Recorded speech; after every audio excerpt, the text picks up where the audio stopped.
So one of the more unusual aspects of the production that we had to deal with was that we didn't just have to have relationships with each other as characters, we also had to find a connection with the trees, which were really a prominent part of the stage, and they were always there and we moved them. So we did a lot of work because in the circle sections, in the moments of change in the play, we had to sort of move each other around using the trees.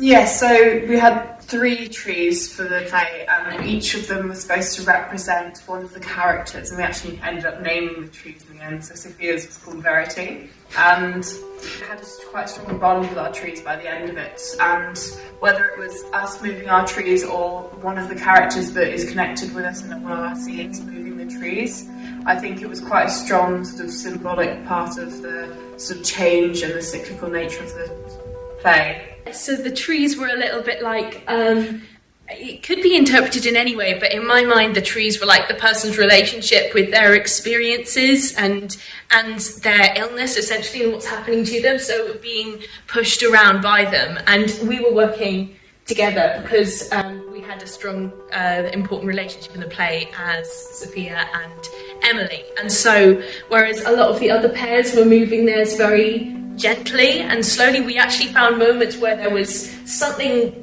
almost aggressive in it, and manipulative in the movement of the trees.